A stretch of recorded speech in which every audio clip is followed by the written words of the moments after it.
Alrighty guys, welcome back to another new comic book day video. You guys know the drill hopefully by now. Usually I'm in my car though, right? So usually be going over to the comic book store, Casablanca Comics, to pick up my new comic books. But I want to start this video out a little bit differently, right? I got a piece of comic book art in recently from Absolute Wonder Woman issue number 1, which means it's from Hayden Sherman, all right? So I wanted to show you guys the quick comic book art piece before we get into our regular comic book activities. So let's get into it, man. I'll show you guys what I got. So Absolute Wonder Woman issue number 1 was excellent, right? Excellent issue. Probably my favorite single issue of last year. I think they just killed it. Kelly Thompson, Hayden Sherman, Jordy Baylor, of course. But everybody remembers this 2-page spread, right? So you have young Diana, young Wonder Woman kind of growing up in the cave system. Over time, it's slowly becoming more and more homey. She's playing with all her little underworld creatures.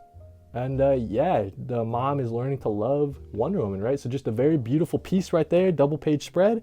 I've got the original comic book art for that double page spread, right? Hayden Sherman was doing an art sale and I jumped at this opportunity to get this piece. It is just absolutely stunning. I mean, you guys are looking at it, all the little details that Hayden Sherman has put in. This is probably my favorite little sequence right there, just young Diana playing with all the underworld buddies, including the Pegasus. Really cool. But yeah, man, just a really awesome addition to the collection. I don't buy original comic book art hardly ever, but when I saw Hayden Sherman selling this, man, I jumped at the opportunity. I mean, an opportunity to get an issue of Absolute Wonder Woman issue number 1, but it's literally the double page spread, you know what I'm saying, from the issue right down the middle. Beautiful stuff, man. So yeah, guys, that's how we wanted to start this new comic book day video, with the original comic book art from Hayden Sherman, the absolute legend. Really happy to have this piece. In this video, man, we're talking about this week's comic books. We're going to go to Casablanca Comics and get them. We're talking about last week's comic books as well. Let you guys know my quick thoughts on if I'm going to continue pulling the series or if I'm thinking about dropping it. We also have an action figure haul and unboxing. We have 3 of them here. One of them's for a friend, so I'm probably not going to open that one. But then the other 2, man, we have a Marvel Legends and we have a DC Multiverse McFarlane. So we're going to crack those open, do some posing, show you guys the articulation, all that good stuff. Then we have a stack of things that I read in the month of January. So we have 1 book, we have an omnibus, 2 kind of deluxe editions, and a trade. So we'll get into that. If you guys want to know my thoughts on everything I read in the month of January, stay tuned for that. And at the very tail end of the video, guys, we got 9 new comic book series that are starting in the month of February that I want to talk about. These are on my radar. Maybe they should be on your radar too. So yeah, that'll be at the tail end of the video. But yeah, let's get into it, man. New comic book day. Alrighty, guys, just got out of the comic book shop. We got a nice little stack. I think it's like 9 or something like that, plus a bonus. So let's get into it, dude. My picks of the week: Absolute Batman issue number 5, but then you also have Dark Patterns issue number 3. I can't decide which one. It's the same. This happened last time both these came out on the same day. I have no idea which one I want to be my pick of the week. 2 of the best Batman books on stands coming out the same day. What are you gonna do, man? So I mean, listen, as a comic book fan, we're just eating so good. Of course, you got Scott Snyder, but you got Nick Dragotta coming back. He took a break for an issue, the Absolute Batman Year 1. He took a break for that. We had Gabriel Walta, but now we got Nick Dragotta coming back on. And then Hayden Sherman and Dan Watters are just cooking over here, dude. This is the best Batman book on stands, but I like Absolute Batman a lot. You know what I'm saying? So it's tough. It's a tough decision. I really recommend this one. This one's really flying under the radar. Make sure you guys pick that up. New number 1 from Image Comics, dude. Big day for them. We got Bug Wars issue number 1. This is written by Jason Aaron. I've been told it's a mix of Ant Bully with Game of Thrones. Whatever that means, dude. Didn't know you could mix those. I didn't know that was legal, dude. But yeah, looking forward to this. Jason Aaron just killing it. I'm not too familiar with the rest of the creative team, but the previews that have been released have been standout. So Jason Aaron, I know he's got us covered. That's a busy man. Another number 1 from Dark Horse Comics. We have Into the Unbeing Part 2, issue number 1. This is a new group going into another giant, eldritch beast kind of creature. This giant, massive, like dead god or whatever. This team from the 1877 is going to be wandering inside that, trying to survive. They think it's a cave. It's not a cave, dude. It's a dead corpse of a god or something like that. Really crazy stuff there from Zach Thompson. Also from Hayden Sherman, guys. Doing double the work there. Really cool. The Lucky Devils issue number 2. This is a Charles Soule written series with Ryan Brown on the art. The creative team of 8 Billion Genies. So really excited about this. Issue number 1 knocked me off my block, dude. So looking forward to issue number 2. I really like this girl and boy devil characters. I think they're really, really kind of cool. So yeah, we're looking forward to that, dude. Lucky Devils number 2. Another number 2. This is from DC Comics. We got Aquaman issue number 2. I thought issue number 1 was really solid. We had John Timms really stood out on the art with, I don't know the colorist of the last issue, I'm not sure, but it says Locust down here. For the colorist of this one, I'm not sure if they did the first one, but just an all-star, art team. But then you have Jeremy Adams writing this, so I think Jeremy Adams is doing a solid job. Let's see if he can keep it going. This might be my first ever Aquaman title that I'm keeping on the pull list, dude. Excited about that. The Moon is Falling, issue number 6. I believe this starts the second arc. Daniel Warren Johnson just cooking, man. Riley Rosmo on the art.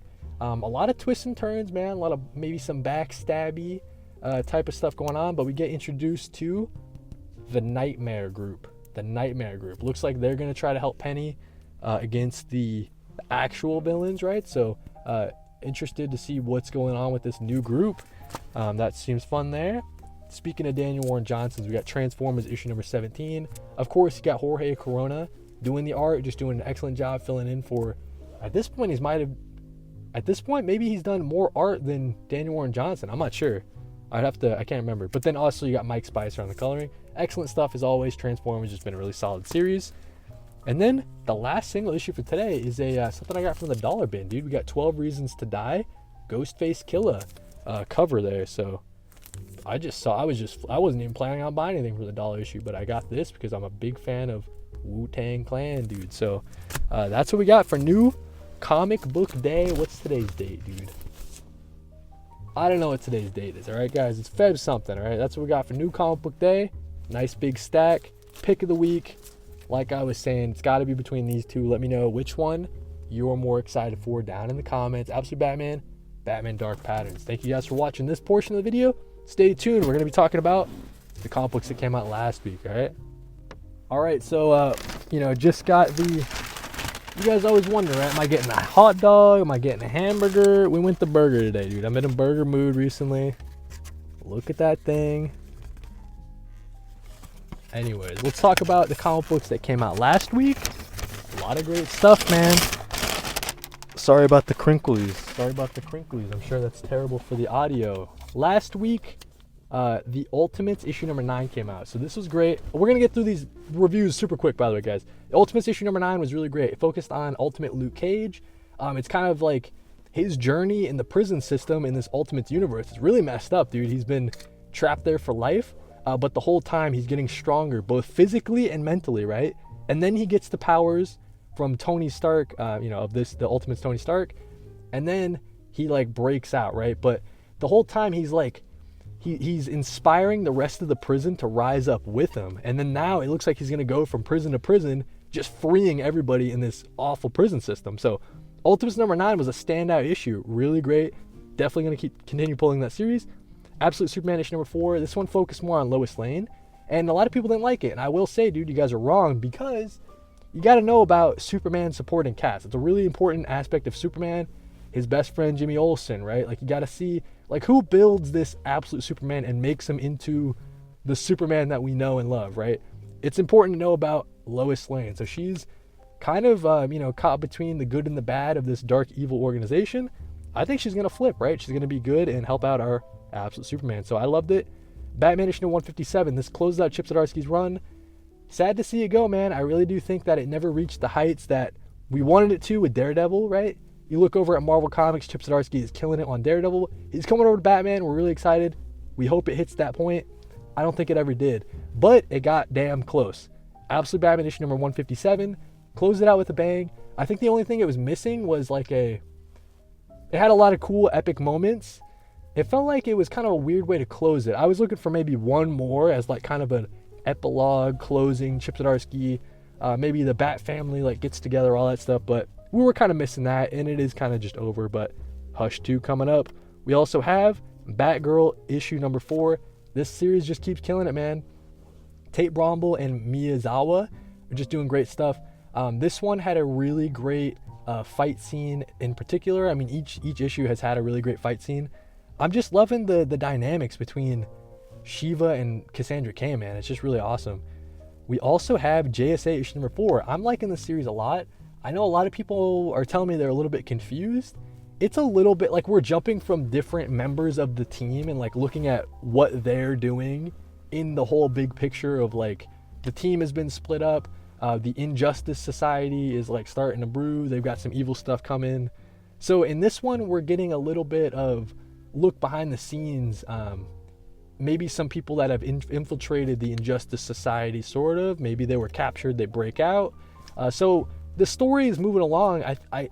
You want to know more about the JSA. Is just such a big team. I mean, you gotta like have all these different little glimpses into each character, right? So I get why people can say, it's saying it's a little confusing though.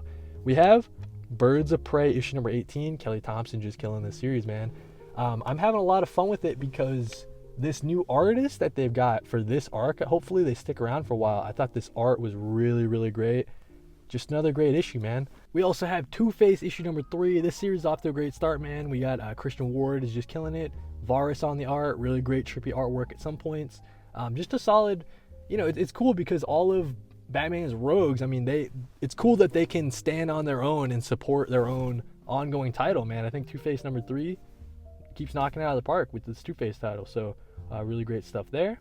One of the best Batman books on stands that nobody's reading is Batman Off-World, dude. It ended last week. Make sure you guys pick it up. Jason Aaron written with Doug Mankey on the art. It's Batman off in space, freeing a planet of orphans. That's just what Batman's got to do. But if you think about it, right, when has Batman ever learned how to fight against aliens, right? So this kind of fills in that gap. Jason Aaron has Batman off-world, out in space, learning how to fight aliens so that way whenever he gets back to Gotham, he knows how to fight aliens, right? So definitely check out Batman Off-World. Now that it's all out, look forward to a trade. Batman Off-World number 6 was really, really good. Exorcism at 1600 pen, issue number 3.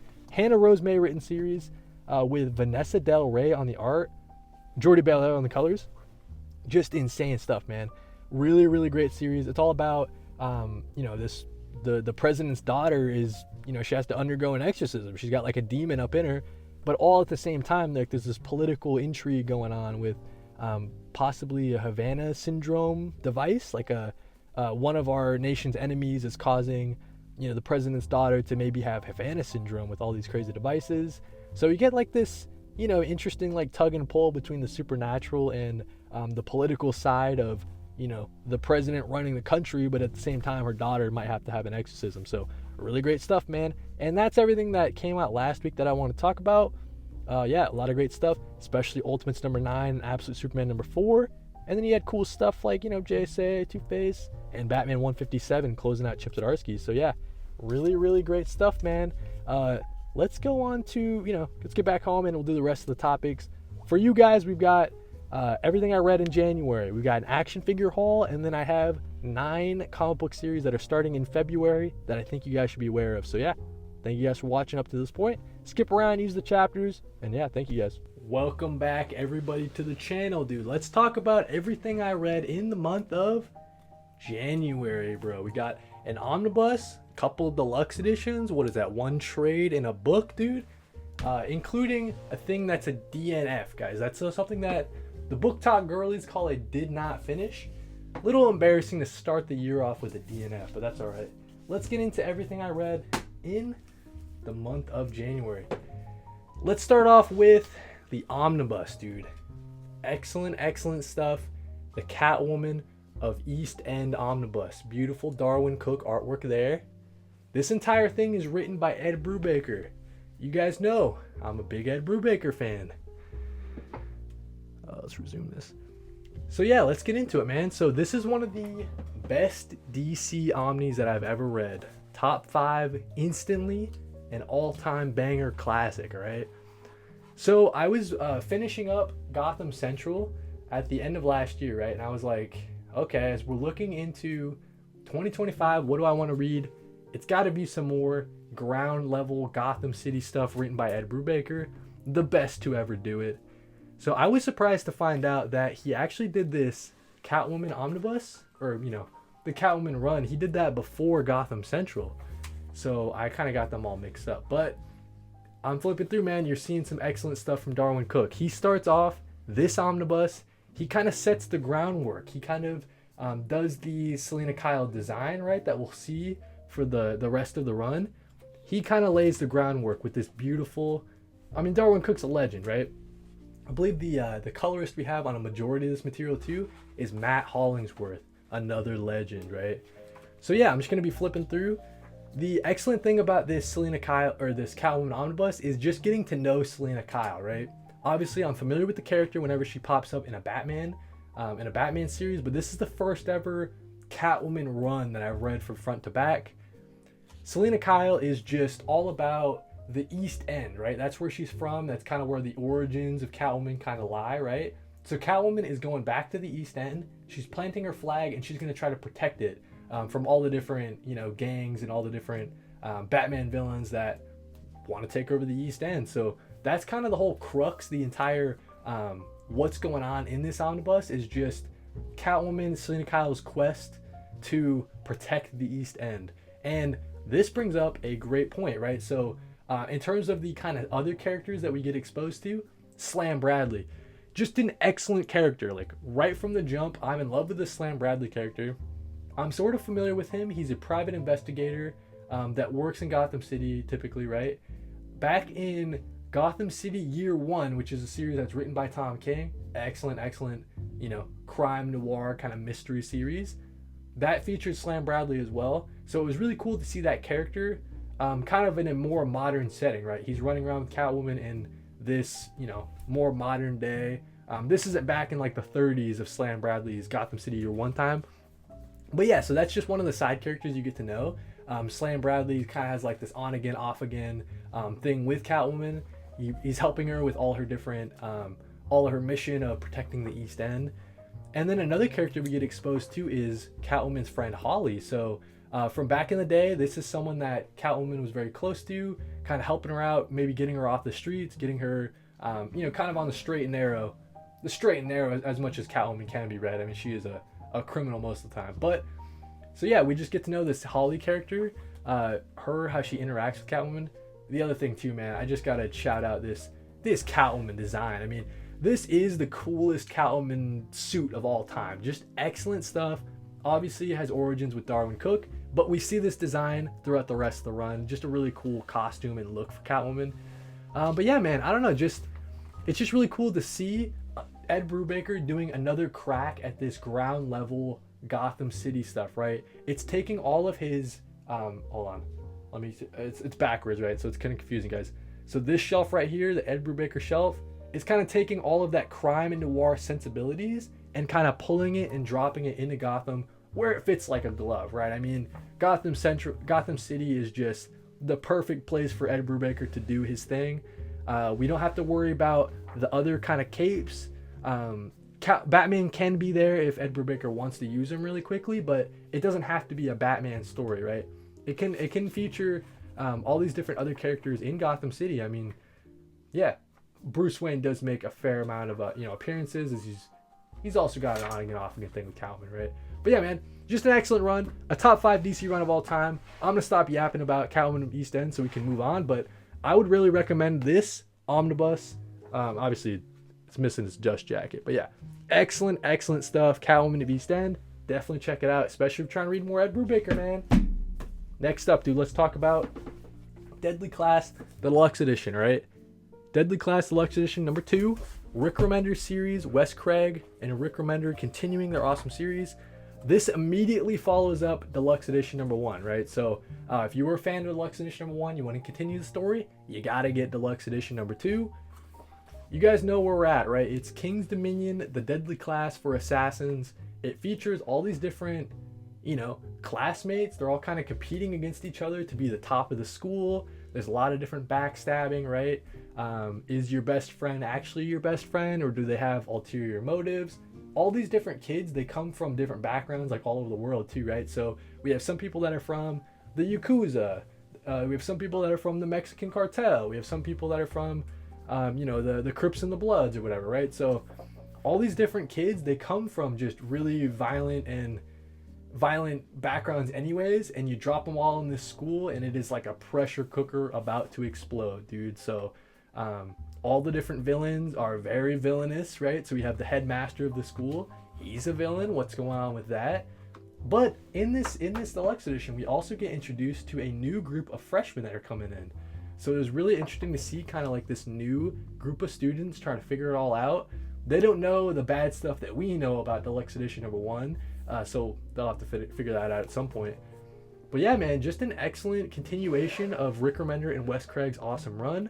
Beautiful artwork as always. We have coloring from Boyd here, not so much from Lee Luridge like volume number 1, but just excellent all the way through. As I'm flipping through, you guys are seeing the great stuff. Really great action as well. Like whenever, like look at these action sequences, man. Very cool stuff. That's when Wes Craig can really kind of flex his comic book prowess, right? Like he can do these crazy kind of off the beaten path paneling sequences. Really great, awesome lettering all the way through too. So yeah, man, I would really recommend Deadly Class. Don't get too attached to any character. I guess that's the one thing I will say. But yeah, just an excellent read. Deadly Class. Just seeing these kids kind of thrashing out and trying to fight against the system. They know about how, you know, how evil the world truly is more than we know ourselves. Or I guess kids their age know in this world, right? So they're just trying to figure it out, man. And it's usually not going so hot for them. So yeah, definitely recommend Deadly Class. These deluxe editions are just beautiful. Rick Remender, keep them coming, man. Very beautiful stuff. Next up, let's talk about Friday. Book number 2, A Cold Winter's Night. So this features Friday Fitzberg. She's on the quest to kind of find out what happened to Lancelot Jones. And in this quiet New England town, we kind of got like a mystery brewing, right? It kind of reminds me of the Court of Owls, which I know people will say is kind of stupid because there's been shadowy organizations before the Court of Owls, but in this small New England town, it really does seem like, you know, this elusive kind of group in the background. They're maybe controlling things, and then maybe have something to do with Lancelot Jones, right? So Friday Fitzberg is going to try to pick up the pieces, follow the breadcrumbs that Lancelot has left her, and figure out what's going on in this small New England town. As I'm flipping through, you guys are seeing the great artwork from Marcos Martin and Munsa Vicente. Beautiful coloring. Beautiful penciling, line work, and just excellent writing from Ed Brubaker, man. Ed Brubaker is such a legend, but this Friday character is just an immediate, you know, top of the stack for me. One of my favorite Ed Brubaker reads. It's a really quick read too. Like you have book 1, book 2 here, and then book 3, and then you're all set, right? So I'm looking to close it out with book number 3, but I really recommend Friday. Definitely check it out if you're looking for like a nice quick mystery in a small town. Really cool kind of body horror monster sequences too. I don't want to, you know, get to too much spoilers there in the back, but yeah, man, just an excellent series. Friday Fitzberg back home from college, and she's kind of thrown into this crazy mystery involving her old hometown friend who, you know, she has kind of there's some stuff going on, some like, you know, some personal stuff going on with her and her friend, but through it all, man, she's got to figure out what happened to him. So excellent stuff. Friday book 2 on a cold winter's night. Definitely check it out. I'm loving this Friday series, man. Eisner winning, right? Makes sense. Let's talk about Project Hail Mary, dude. The book that I read in the month of January.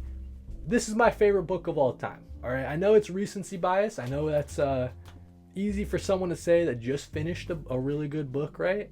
But I really do think that this has like unlocked like my love of reading again, right? From when I was a kid, used to read all the time. This book has really unlocked something in me.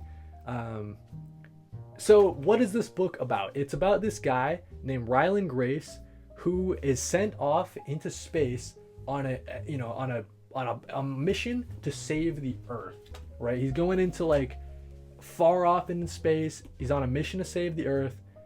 He is in a coma, right? And when he awakes from that coma on the spaceship out in space, he has forgotten everything. He's suffering from like crazy memory loss. He doesn't know his name. He doesn't know his job, his profession, and he doesn't know like why he's on this mission or what the mission even is, right? So just an insane way to hook somebody, right? He's trying to figure out what his name is for the first little bit. I'm trying to figure out what the mission is. And then when you hit this point, okay, I'm not going to spoil it here. Maybe like a third through the book, you're going to hit this point where you think the book's going like off in a right direction. It just takes a hard left and it speeds down that way going a million miles an hour, and you're going to have a great time reading it, man.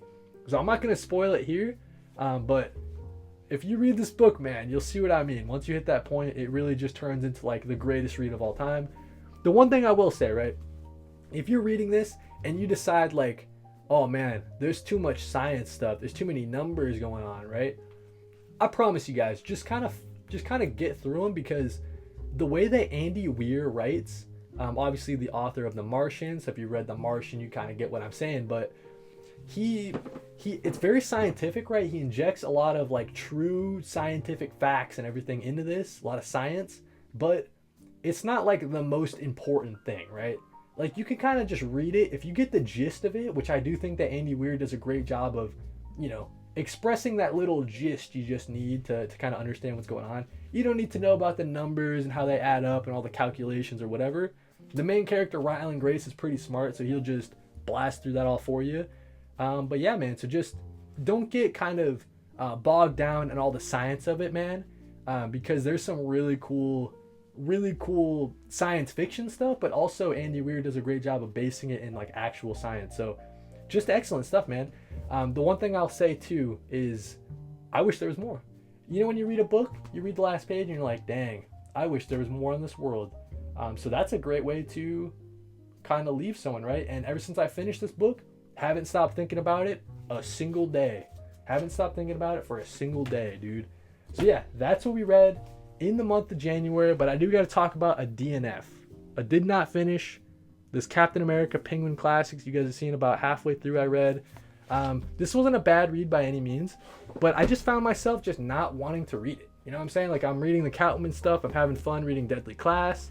This thing was kind of like pulling teeth, I'm not going to lie. And I think a large part of it has to do with Stan Lee's dialogue, brother. I am just not a fan of this old-timey dialogue, dude. It is really tough to get through. You know, the crazy captioning, like, shut up.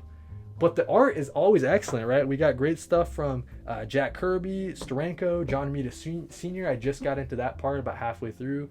So yeah, man, excellent stuff. I respect it. I get why it's a classic. We're going to finish it at some point, chip away at it little by little, but it's a DNF, bro, for the month of January. I just wanted to move on to some of my February reads, you know what I'm saying? So that's everything that we read in the month of January. Let me know what you guys read in the month of January as well. I'll be always looking to add stuff to my TBR. Really appreciate it, guys. That's what we got, though. Thank you guys for watching this video, and read more comics. Welcome back, everybody. Today we're doing an action figure unboxing. As you guys can see, we got 3 of them here. We got you know, 1 Marvel Legends, we got 1 DC Multiverse McFarlane, and then 1 from a friend. All right, so I don't know if we're gonna open this one from a friend. Let's start with that one because we might not be opening it, right? We've got the Marvel Legends Stealth Suit Iron Man. I'm pretty sure this is a Marvel Legends Series 1. This is from my good buddy Rome's Guide. I'll link him in the description. Make sure you check him out. Rome's Guide, really cool comic book content creator. You know, he inspires me all the time. He grinds like no one else. He puts a lot of hard work in his videos, so definitely check him out. Give him some love. Thank you, Rome's, for this, man. Really appreciate it. I don't know if I'm gonna open this. I don't know. Let me know. Do you want me to open this, or do you want me to keep it in the box? Let me know in the comments. But you also included a Stealth Suit Iron Man cover too to go with it, man. So you kind of got the action figure, you got the comic, right? They go together. It's great stuff. Thank you, Rome's. I really appreciate it, man. If I do open it, it'll go right on my Marvel shelf, bro. Really appreciate it. If not, it'll be somewhere in the background in box. So yeah, definitely look forward to that, and let me know if I should open it. What do you guys think? Next up, guys, these are the 2 that we are going to open. We've got the Marvel Legends Secret War Spider-Man. This is from that new wave that came out. I don't know, guys, if I'm going to get anything else in the wave. I mean, the Captain America is cool, but I think his shield is broken. That's kind of lame. I don't know. Everything else you can kind of miss me with, but had to get this stealth suit, black suit Spider-Man. And then the second action figure, the DC Multiverse McFarlane that we're opening, is the Batman Beyond, dude. So look at that, dude. Look at them together. Kind of a theme, right? Like black suits going on.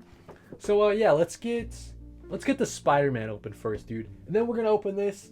Use the chapters down below to skip around, guys. If you don't want to see, you know, one figure but you want to see the other, use the chapters to skip around. But we'll get both these guys opened, both of them posing, and show their articulation as well. But let's start with the Spider-Man. All right, quickly before I open it all the way, I just want to show you what the Spider-Man comes with. All right, so you get the Spider-Man, obviously. You get another head swap, very cool. You get this, like, I don't know, like shield thingy that can swap. You got Peter Parker, you got Black Suit Spider-Man, you got Peter Parker switching back and forth. You have another like Secret Wars thing, you can swap that in, whatever. You get a couple hand swaps, right? So you get some outstretched crawly hands, you get your punchy hands that are on the figure, and then you get your web, the whip hands. So nothing crazy, just like a decent amount of Spider-Man accessories, all right? So let's get them open and posing, all right? Alrighty guys, fresh out the box, we've got the Spider-Man symbiote, dude. Looking pretty clean. I mean, you can't mess up the suit, right? It really just is a black suit, white details. Let's get this guy in the overhead, all right? So the thing about this Spider-Man, dude, is right off the bat, it's extremely hard to move. This thing is tight, really tight. And the other thing, man, I mean, just forget about your T-pose. This guy cannot T-pose worth a damn. I mean, to do it, you're gonna have to twist his arm. It's a little cheaty, dude. It's impossible to T-pose. So here's the question I have for you guys: is it worth it to have like a butterfly joint that's not even a real butterfly joint, but you can't T-pose? So is that worth it? Is that the trade-off we're doing, guys? Anyways, let's start with the head. Okay, the head, it's going up pretty decent amount. It's going down pretty decent amount, right? His torso, you're getting a lot of bend. I mean, it's a Spider-Man figure. Hopefully it gets a little bit of ab crunch, a little bit. I mean, come on, guys. This is terrible. This is terrible articulation, guys, so far. All right, let's do his arms. He's spinning them around, but T-pose, nothing. That's as high as you're getting for a T-pose. Pathetic. Absolutely pathetic. I'm pissed right now. I'm getting heated. Oh, we get our bicep swivel, right? 360 bicep swivel. You get your double jointed. All right, it's cool that they're pinless. All right, it's cool that they're pinless elbows, right? I think they're pinless. Yeah. So we get, you know, double jointed elbows, and then you get the hands that go all around him. And technically, dude, isn't the black suit? You wouldn't need these hands, right? Doesn't the black suit? He shoots them out of here. Am I wrong, guys? Let me know in the comments. Am I gonna lose my Spider-Man card? But okay, so high kick. That's about as high kick as we're getting. You get your double jointed double jointed knees. Pinless, guys. This whole thing's pinless. That's kind of cool, right? Double jointed. You get your boot swivel. That's important to have. Ankles. I mean, these ankles are dog, brother. These ankles are terrible. I mean, these ankles are barely going up. They're barely going down. You don't even have toe articulation, guys. I don't know, brother. I don't know about this one, man. Not my favorite. Not my favorite. It's really tight, too. Really tight. Yep. I don't know, dude. Not my favorite symbiote suit, even. I think the one that I have from like when I was a kid is like better in terms of articulation, right? That might be a fun video is comparing them. But yeah, man, so let's just move on, brother, because this is just terrible. Anyways, all right, so that's what we got. And then of course we got the other hands, like I was saying, whatever, pretty standard there. You get the head swap, all right? Let's swap the head, see what we got. One's kind of more squinty. Okay, nice pop there. All right, got the head on. All right, so yeah, man, I mean, cool looking figure, but in terms of posability and articulation, it's just really missing the mark. Just the ab crunch is awful. I mean, look at this. Anyways, dude, let's get this thing a try. I don't really care about it. I don't think I'm gonna use it. It's probably just gonna go in my closet, you know what I'm saying? But so you get the Peter Parker face, whatever, swap it out. I guess like the original thing had these, right? So like that's what they're trying to do, but from a modern day point of view, I mean, I don't really care. So whatever, you stick it on his arm, if it even goes on his arm. Whatever, dude. I don't even care, bro. Let's move on, all right? This figure is very disappointing. Be careful if you're buying the Secret Wars symbiote suit Spider-Man. It is gonna leave you a little bit disappointed. Let's get that Batman Beyond open, dude. Batman Beyond's got us covered, right? So next up, we're opening up the Batman Beyond. Same thing, review, articulation. Let's get into it. I guess I'll show you guys the back as well. All right, let's get him open. All right, we got him fresh out the box, guys. The Batman Beyond. Look at the wings, very cool. The only thing, all right, and when I show you guys closer, you'll see it too. The only thing is the face sculpt, guys. If you can see, like, it looks like Terry is wearing like a face mask, and then he put the helmet on. Does that make sense? Like, you guys can see it there. Like, it's not all the way black. Like, the black is not flush with his entire helmet. That is the only thing wrong with this figure. But I'm telling you guys, look at the rest of it. Just insane, bro. They killed it. Just such an awesome look. So when they announced this figure, I knew I had to have it, bro. Batman Beyond, one of my favorite animated characters of all time. But just very much looking forward to. I saw the wings, like the wings were all popping out and stuff like that. So I knew I wanted this figure when they announced it. But the Batman face sculpt is the only thing that I have like an issue with, but it's not even that bad, right? It's not like that hard to notice it. Maybe, I don't know. But the rest of the figure I think looks great. So you guys are seeing all the different red detail, like the outline on his shoes, on his gloves, the actual Batman symbol itself, flipping it back around. I mean, just some really cool detailing. Just really like that red accent, man. So in terms of articulation, right? Actually, let's do what he comes with first. So he doesn't come with a lot, right? That's why I almost skipped it. You get your dinky little stand, of course. You get your Batman art card.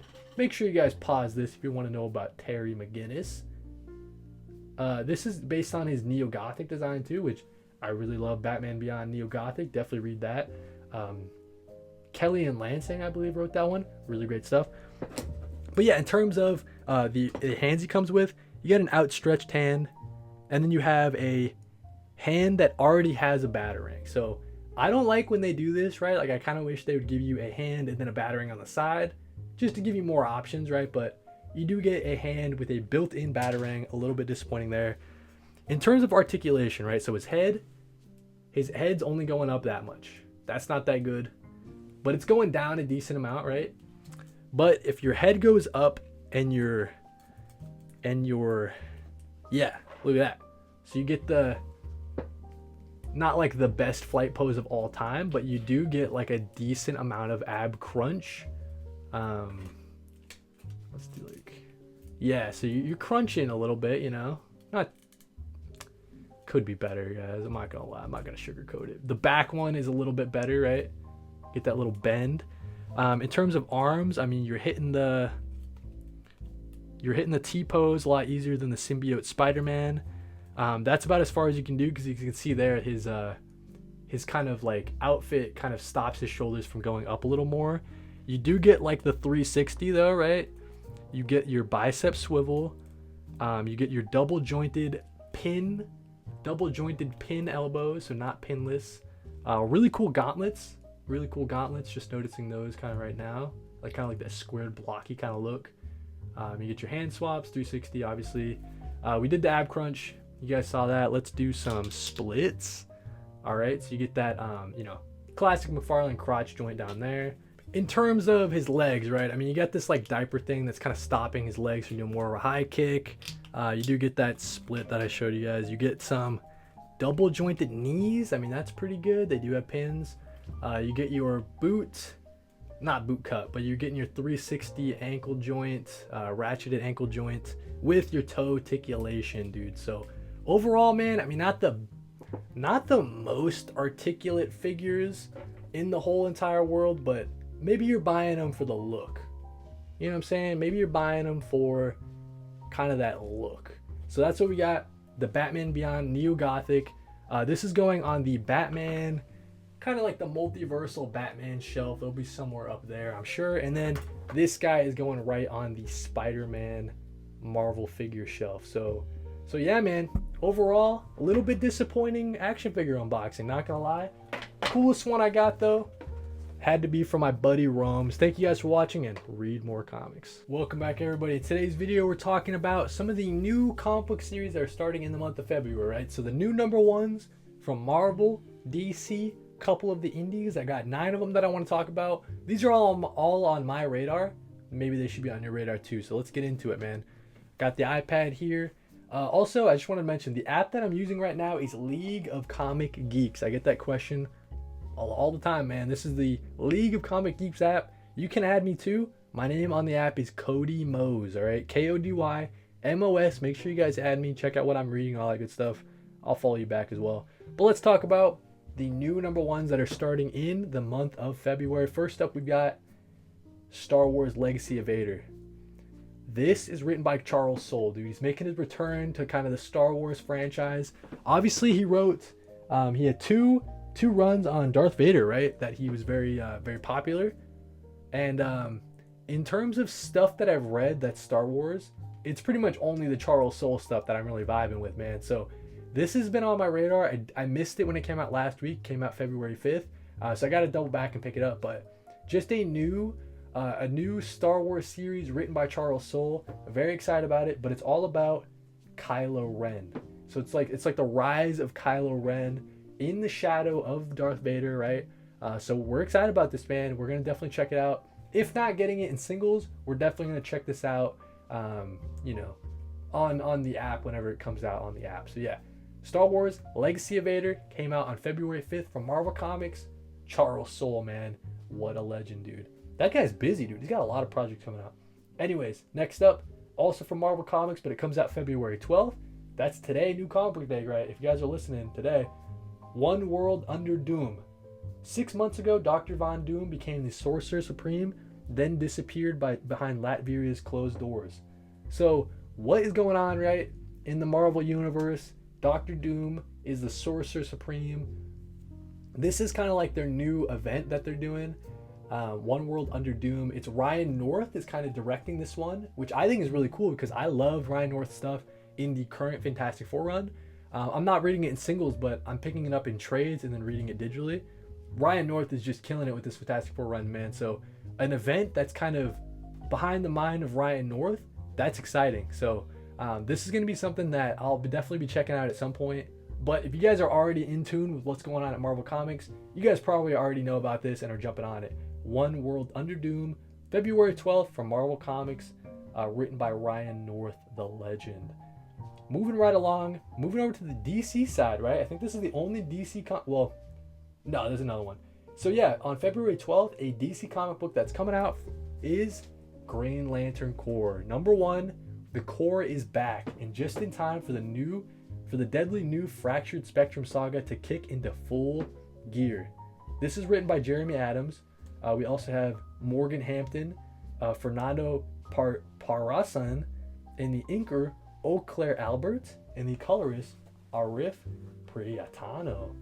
So yeah, a lot of creators that I'm not familiar with, I will be honest, but Jeremy Adams, that is a name I do know. Jeremy Adams has been killing it over at the DC side of things.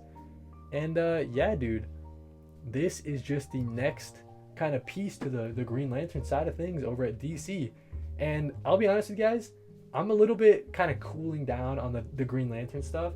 It's not bad by any means, but Green Lantern has never been like my group, you know what I'm saying? So I'm cooling down a little bit from me collecting it in singles. It's definitely still something that I can see myself reading digitally whenever they put like a new issue on DC Universe Infinite.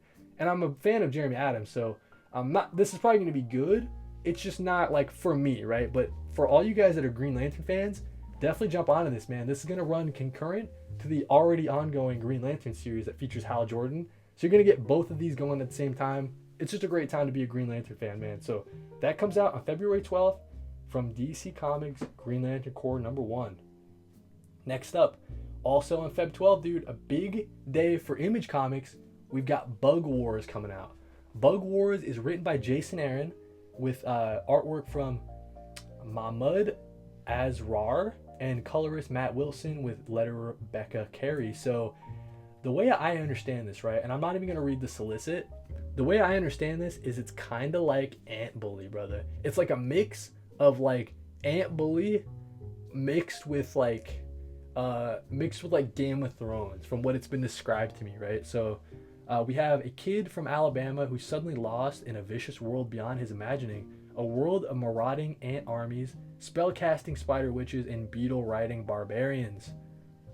So it's just this kid that is maybe shrunk down or something, but he's just lost in this world of giant bugs, dude. So I'm excited about this. I've heard good things about it. People have already read it and been saying good things. So yeah, Jason Aaron written series. He's just killing it recently, man. He's over there writing Ninja Turtles. He's got a lot of good stuff coming out at DC right now too. So Jason Aaron, man, keep your eyes on this space, dude. So Bug Wars issue number 1, February 12th from Image Comics. Definitely check it out. I hope my shop's got some of those, man. I'll be picking it up.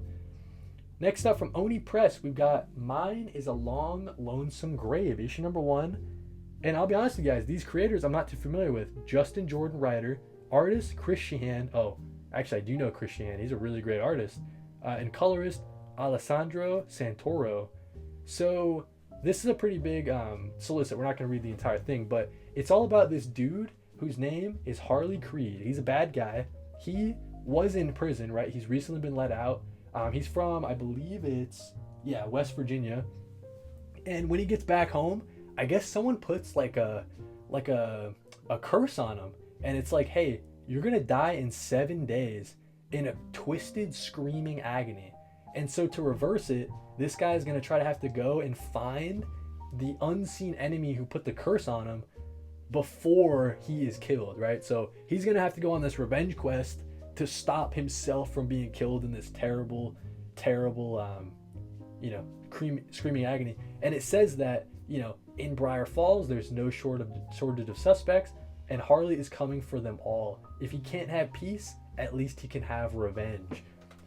I'm excited about this, man. It's just a crazy solicit, and I believe that Chris Sheehan has done. Does he do the artwork for Dark Empty Void? Yeah, he does. Okay, so Dark Empty Void is one of the most beautiful looking books on stands right now. So if Chris Sheehan is attached to this, I'm definitely going to try to pick this up, man. Crazy good solicit. And then Chris Sheehan as the artist, dude, that should be a good one. So looking forward to Mine is Long Lonesome Grave, February 12th from Oni Press. Moving right along, guys. We've got 4 more to talk about. Into the Unbeing Part 2, issue number 1. This is from Zach Thompson and Hayden Sherman. All-star artists. You guys know I'm a huge fan of Hayden Sherman right now. But Zach Thompson has also been killing it. A lot of great solid stuff from Zach Thompson recently. So this is all about, this is going to be part 2, right? Obviously it says part 2 there. Part 1 was all about this science team who kind of stumbles into what they think is like a cave, but it turns out the cave is like the corpse of a long dead past like god or something, like a super being, just like a giant massive dead corpse, right? So the science team goes in and they get kind of lost, right, in this body. They're traveling all around. There's all these different kind of like horrific monsters within the body and stuff like that are trying to get them too. So yeah, man, this is just part 2. I don't know. It looks like this is a new group of explorers, and it's in 1877, so it's a different time period. I believe the other one was more modern day. So 1877, another group kind of wanders into a giant unbeing, I'm pretty sure. So yeah, man, we're gonna be looking forward to this. Zach Thompson, Hayden Sherman, just absolutely killing it. I wanted to check too the covers, very cool covers there. All right, that's from Dark Horse Comics, February 12th. I don't know if I said that. DC Comics, February 19th. Big day, man, because we got a new Zatanna comic book coming out. Right, written and drawn by Jamal Campbell, so he's doing double duties here. Zatanna Zatara, the Mistress of Magic, is back on tour. She's got her stage crew back together and is looking for a new, less chaotic chapter of her life. However, her plans are disrupted before they even begin when her new stage crew is abducted by a ghostly new adversary, the Lady White. So yeah, man, just a really there was some previews of this in a couple of DC series last week, and yeah, man, I'm excited about this. I like Zatanna as a character. She just had a DC Black Label series, Zatanna Bring Down the House. That was excellent, dude. Excellent stuff. So Zatanna should have her own series, right? So I'm glad that she's getting one. Jamal Campbell is an interesting pick. I'm a fan of Jamal Campbell's stuff. I mean, I'm not a fan, you know what I'm saying? But it might be a weird pick for Zatanna, but we'll see how this goes, man. Zatanna #1, DC Comics, February 19th. Definitely don't miss it. 2 more to talk about, guys. Almost done here. This one is from James Tynion IV. That's a good way to start something, right? Let This One Be a Devil from Dark Horse Comics. Comes out February 19th. So this one, I'll just read the solicit because it's kind of short, right? In the early 1900s, Henry Naughton returns home to the family farm in the swampy Pine Barrens of southern New Jersey. One night he encounters a strange predator stalking the woods. This sends the young scholar on a research project that uncovers the legend of Mother Leeds and the terrible birth of the Jersey Devil in 1735. So it just seems like kind of like a dark horror mystery written by James Tynion IV. I'm sold, right? I mean, you don't need to say anything more. As terms of other creators we have attached to this, we have Steve Fox as a writer. That's a name that's familiar, but I won't be able to place it. So Steve Fox is the writer. Artist, we have it's probably Peter, but Peter Kowalski. We have colorist Brad Simpson and letterer Tom Napolitano. Yeah, so great creative team attached to this. Steve Fox is a name that's familiar. Tom Napolitano, I've seen that name a couple times before, but it really is that James Tynion IV, man. The new James Tynion IV series, looking forward to it, coming out of Dark Horse Comics. Let This One Be a Devil, Feb 19th. Last single issue that we're talking about for the month of February, we have Pop Kill. This is from Mad Cave Studios and it comes out on February 26th. If they send this one to me, I'll be sure to read it and let you guys know how I think about it. But they had some previews in whatever Mad Cave Studios comic book came out last week. But Pop Kill is all about there's this world. In this world, there's 2 dominant competing cola companies, right? So think your Coca-Cola and your Pepsi. But these 2 companies are like going to war all the time, like a war of like espionage, like corporate espionage, like spies and all that stuff.